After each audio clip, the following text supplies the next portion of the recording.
किसानों का नाम लेकर कृषि कानून का फर्जी विरोध किया गया। इसके सबूत आपको सुप्रीम कोर्ट के पैनल की रिपोर्ट में तो मिले थे, अब इसके सबूत तस्वीरों के साथ भी आ रहे हैं। पाठशाला में अब इसका चैप्टर खोलता हूं।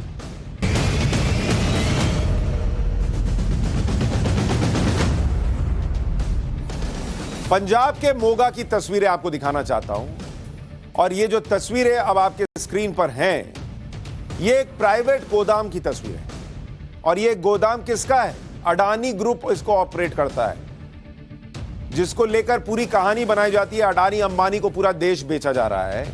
किसान आंदोलन का जिसको सबसे बड़ा विलन बनाया गया कि इन्हीं के लिए कृषि कानून लाए गए थे कि इनको फायदा हो जाए, और किसान बड़ा खुश था कि अडानी अंबानी को हमने नुकसान पहुंचा दिया तीनों कृषि कानून वापस करके। सच यह है कि उसी अडानी के साइलो जहां पर अनाज स्टोर किया जाता है, उसके बाहर इन किसानों की लाइन लगी है कई किलोमीटर तक। ट्रैक्टर और ट्रॉलियों की कतार लगी हुई है। मंडी जाने के बजाय मोगा के किसान इस प्राइवेट गोदाम में अनाज बेचने के लिए लाइन लगा रहे हैं। किसान आराम से गोदाम के अंदर अनाज की तौल करवा रहे हैं, कहीं कोई दिक्कत नहीं। किसान आंदोलन के दौरान क्या कहा गया था कि प्राइवेट प्लेयर मंडियों को बर्बाद कर देंगे। अब कहां हैं वो लोग जो कह रहे थे? आंदोलन जीवी कहां गए? योगेंद्र यादव कहां हैं? वो क्यों नहीं कह रहे हैं कि अडानी के साइलों में मत जाकर बेचो? राकेश टिकैत कहां है? अच्छा, वो तो केसीआर के साथ नया मंच सजा रहे हैं कि वहां पर अब कुछ करना है। अच्छा, राकेश टिकैत आजकल आते भी नहीं है कहीं। उनके खुद के इलाके में बेचारे वोट नहीं दिला पाए किसी को, तो क्या करते? बड़ी मतलब हो गई वो। लेकिन किसानों को देखना चाहिए कि आपके साथ कैसे धोखा हुआ। आज किसान खुद उसी प्राइवेट प्लेयर के गोदाम में अनाज बेच रहा है ना, और वो भी एमएसपी पर बेच रहा है। किसान आंदोलन के दौरान किसानों को कैसे भरमाया गया था कि उसकी जमीन हड़प लेंगे, उसको गलत रेट दे देंगे, प्राइवेट प्लेयर जो है वो तुमको खा जाएगा। अब धीरे धीरे पोल खुल रही है ना। किसान आंदोलन के दौरान मोगा में अडानी ग्रुप के इसी साइलो को, इसी अनाज भंडार केंद्र को बंद कराया गया था, प्रदर्शन किया गया था। 300 दिन तक किसान धरने पर बैठे रहे, जिसके कारण प्लांट को बंद करना पड़ा। इसके चलते प्लांट से 400 लोगों की नौकरी चली गई थी। उन 400 लोगों को कोई राकेश टिकैत, कोई योगेंद्र यादव, कोई दर्शन पाल पलट के जवाब देगा कि हम जो ये कर रहे थे और जो दिमाग में जहर भर रहे थे, उससे तुम्हारी नौकरी चली गई? वो बेवजह गई थी, क्योंकि आज तो फिर किसान वहीं लाइन लगाकर बेच रहा है। फरीदकोट में भी अडानी ग्रुप के खिलाफ 7 महीने प्रदर्शन चला। उस समय माहौल ऐसा बनाया गया था जैसे अडानी ग्रुप किसानों का दुश्मन है। प्राइवेट सेक्टर के लोगों को खेती किसानी से दूर रखने की मुहिम चल रही थी। किसान आंदोलन के दौरान अडानी ग्रुप के साइलोज के खिलाफ अभियान चला।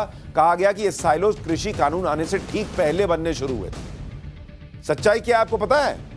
पंजाब के मोगा में अडानी ग्रुप का ये जो साइलो है, जहां अनाज रखा जाता है, वो 2007 से चल रहा है, 2007 से।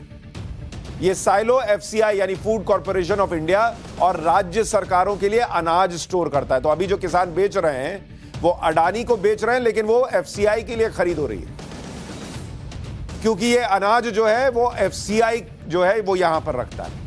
और इसलिए बता दिया कि 2007 से बना हुआ है और 2007 से इस्तेमाल हो रहा है, क्योंकि नैरेटिव ये गढ़ दिया जाएगा कि देखिए अडानी जी को फायदा पहुंचाने के लिए ये सब एफसीआई कर रहा है। सरकारी अनाज के स्टोरेज के बदले में साइलो को किराया मिलता है। मोगा के साइलो में सालाना 80 से 90 हजार टन गेहूं किसान बेचते हैं। 15 से 20 किलोमीटर के दायरे के गांव के किसान यहां अपनी फसल बेचते हैं। मोगा के साइलो में रोजाना 1100 ट्रॉलीज आ रही है, और इसीलिए इतनी लाइन लग जा रही है। 2-2 किलोमीटर तक लोग किसान खड़े हैं 40-42 डिग्री। यह तस्वीर है उसकी। कृषि कानून यही तो कर रहा था ना, कि आपको मौका दे रहा था। और अगर कृषि कानून आता, कोई प्राइवेट प्लेयर लेता, तो एमएसपी पे नहीं, उससे ज्यादा कीमत पर ले रहा हूं। कल आपको बता रहा था ना मैं कि कैसे रूस और यूक्रेन के युद्ध की वजह से दुनिया में अनाज की कमी होने वाली है। भारत जो है वो अनाज की कमी पूरी करेगा। किसान बम बम हो जाते, नाचते, इतना पैसा मिलता अगर प्राइवेट प्लेयर होता। लेकिन सब बर्बाद कर दिया कुछ लोगों ने इस एजेंडे के तहत कि कहीं किसानों को भड़का देंगे तो नरेंद्र मोदी को कुर्सी से नीचे ले आएंगे, अपना राज इस देश में कर लेंगे। क्या हुआ? पंजाब में किसानों ने पार्टी बनाई, फ्लॉप। कांग्रेस की खुद की सरकार तो चली गई। यूपी में तो बीजेपी ही आ गई। नरेंद्र मोदी तो आज भी प्राइम मिनिस्टर है। नुकसान किसका हुआ? किसान का हुआ। प्राइवेट प्लेयर आता, ऐसे और साइलोज बनाता, तो जो अनाज बर्बाद होता है, खुले में रखकर सड़ जाता है, वो भी नहीं होता। लेकिन इन लोगों ने इस देश के हित को सोचा ही नहीं। योगेंद्र यादव तो इंटरव्यूज में बैठकर खुद कह रहे थे कि हम तो दूसरों के लिए पिच बना रहे थे, हम प्लेयर थोड़े ही थे।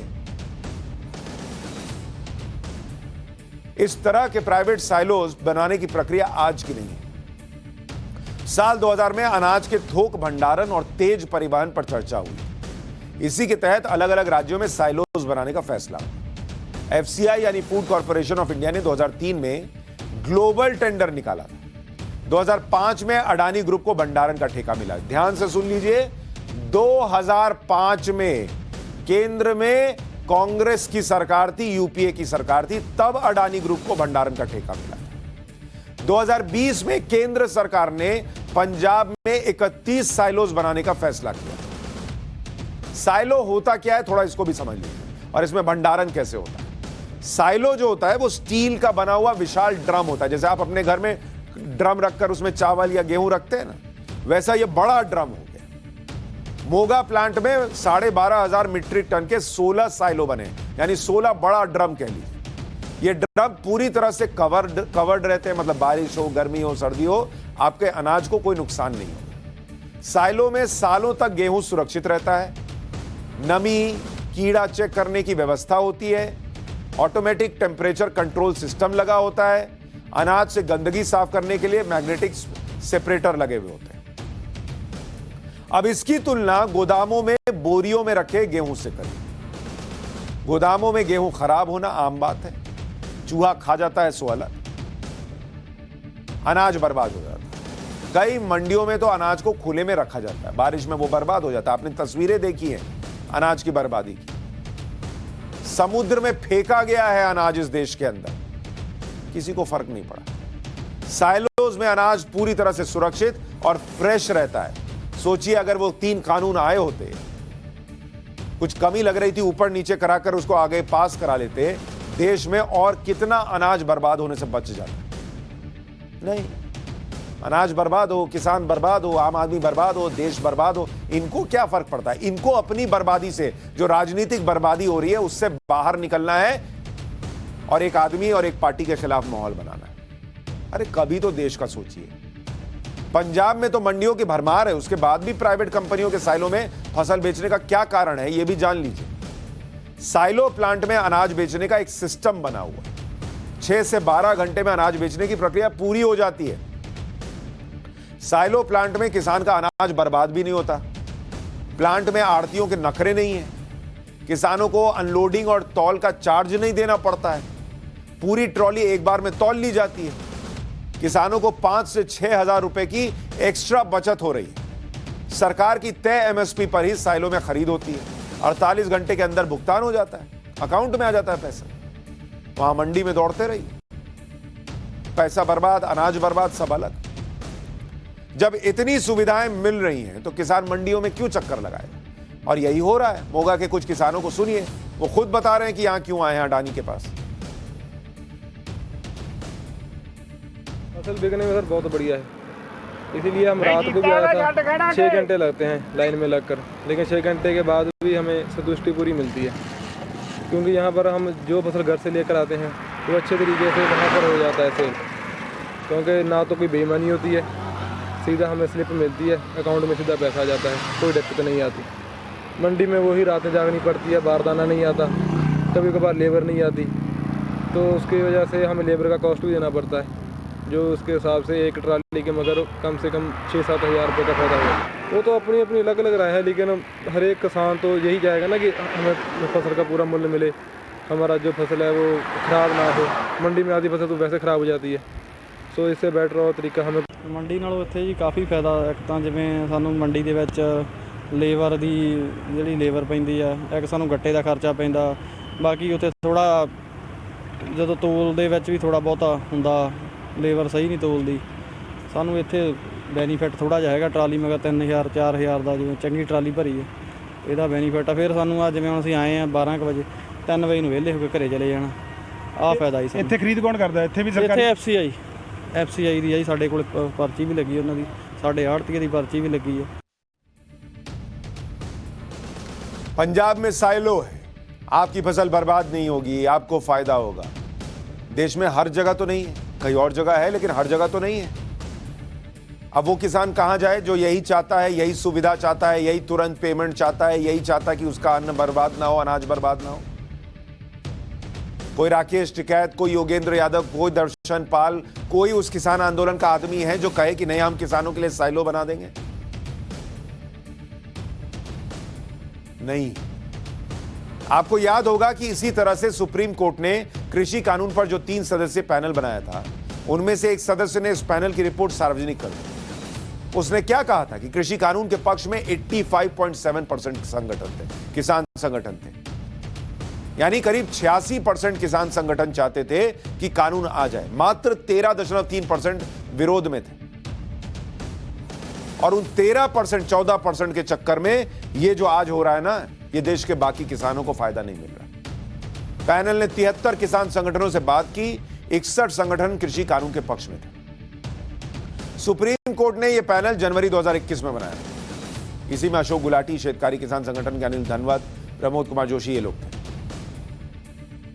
और अनिल धनवत ने कई बार सुप्रीम कोर्ट से कहा कि आप ये रिपोर्ट सार्वजनिक कीजिए, पब्लिक के सामने रख दीजिए। कोर्ट ने भी नहीं किया। किसान आंदोलन के नाम पर कैसे देश को धोखा दिया गया, कैसे किसानों का नाम लेकर कृषि कानून का फर्जी विरोध किया गया, इसके सबूत आपको लगातार मिल रहे हैं, लगातार मिल रहे हैं। और अब आप सोचिए कि इतना देखने के बावजूद क्या कभी इस देश में चर्चा होगी कि कुछ लोगों ने, चंद लोगों ने कैसे इस देश के करोड़ों किसान का अहित किया, उनकी जिंदगी बर्बाद की है? क्या कभी चर्चा होगी कि वो कृषि कानून आते तो कैसे किसान का फायदा हो सकता, कितनी बड़ी गलती की गई सिर्फ कुछ लोगों के सियासी चाल में फंसकर, देश की बदनामी की गई सो अलग? सोचिएगा। पाठशाला में अब पॉलिटिकल साइंस की क्लास और इसमें